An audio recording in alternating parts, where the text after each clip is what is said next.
విజయవాడలో food safety అధికారుల ఆకస్మిక దాడులు చేశారు. బీఆర్టీఎస్ రోడ్లోని ఫుడ్ కోర్టులో సోదాలు చేసి నాసిరకం ఆయిల్స్, కలర్స్, నిల్వ ఉంచిన చికెన్ స్వాధీనం చేసుకున్నారు ఫుడ్ సేఫ్టీ అధికారులు.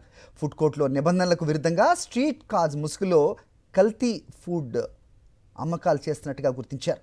లైసెన్స్లు లేకుండానే విచ్చలవిడిగా ఈ ఫుడ్ కోర్ట్స్ నిర్వహిస్తూ ఉన్నారు. కలర్స్తో పాటుగా ఆయిల్ కూడా మళ్ళీ వాడుతున్నట్లుగా గుర్తించారు అధికారులు. రైట్, ఒకసారి మా కరెస్పాండెంట్ నరేష్తో మాట్లాడదాం, మరిన్ని వివరాలు తెలుసుకునే ప్రయత్నం చేద్దాం. నరేష్, చెప్పండి.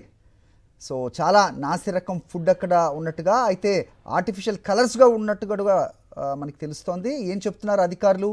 ఇలాంటిది ఎప్పుడో ఒకప్పుడు కాకుండా సో ఎప్పటికప్పుడు విజిలెన్స్ ఉంటే తప్ప తగ్గవు, కానీ అలాంటి పరిస్థితి ఎక్కడా కనిపించదు. ఏంటి మీ దగ్గర ఇన్పుట్స్?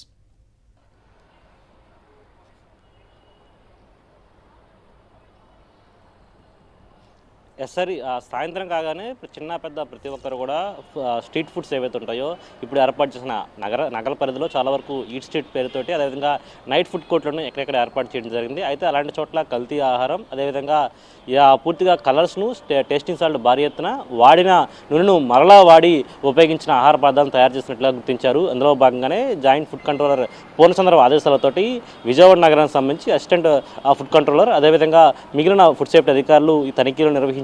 అందులో భాగంగా బీఆర్టీఎస్ రోడ్లో ఉన్న ఫుడ్ కోర్టు, అదేవిధంగా ఈట్ స్ట్రీట్లో కూడా 2 చోట్ల ఈ తనిఖీలు చేయడం జరిగింది. తనిఖీల్లో భారీగా కూడా ఆహార పదార్థాలు ఏవైతే ఉన్నాయో వాటిపై ఫుడ్ కలర్స్ భారీ ఎత్తున వాడుతున్నట్లుగా, అదేవిధంగా మరిగించిన నుండి మరలా మరిగించి మరోవైపు మాంసం ఏదైతే ఉందో మాంసం ముద్దలను స్టోరేజ్ చేసి డీప్ ఫ్రిడ్జ్లో పెట్టి ఆ తర్వాత వాడకానికి తీసుకొస్తున్నట్లుగా గుర్తించారు. అందులో భాగంగా పూర్తిగా ఆహార పదార్థాలన్నింటి కూడా ట్రాష్ బిన్లో వేసిన దృశ్యాలు కూడా దీనికి కనిపించాయి. అయితే వాటిపై బ్లీచింగ్ పౌడర్ని చల్లి వాటిని పూర్తిగా డెస్ట్రాయ్ చేసిన పరిస్థితులు నెలకొన్నాయి. ఈ విధంగా ఈట్ స్ట్రీట్లో, ఫుడ్ స్ట్రీట్లో నైట్ ఫుడ్ కోర్టు వద్ద భారీగా కూడా ఎప్పుడు జనసంద్రత ఉంటుంది. అలాంటి చోట్ల ఎక్కువ మంది కూడా తినడానికి రుచిగా ఉంటాయని వెళ్తారు, కానీ ఆ కంటికి కనిపించిన రుచి, నోటికి వినిపించిన రుచి మాత్రం అది పూర్తిగా కూడా కలుషిత ఆహారంగా గుర్తించారు. అయితే వీటి పట్ల కఠిన చర్యలు తీసుకుంటామని ఈరోజు మరొకసారి అవగాహన కార్యక్రమాలు చేపట్టిన తర్వాత అవసరమైతే వారిపై క్రిమినల్ చర్యలు కూడా తీసుకోవడం కూడా వెనకాడబోమని అధికారులు చెప్పిన పరిస్థితి నెలకొంది. అయితే మీరు చెప్పినట్లుగా ఈ తనిఖీలు ఒకరోజుకు పరిమితం కాకుండా ఎప్పటికప్పుడు విజిలెన్స్ పెట్టి వారిపై నిఘా పెట్టిన తర్వాత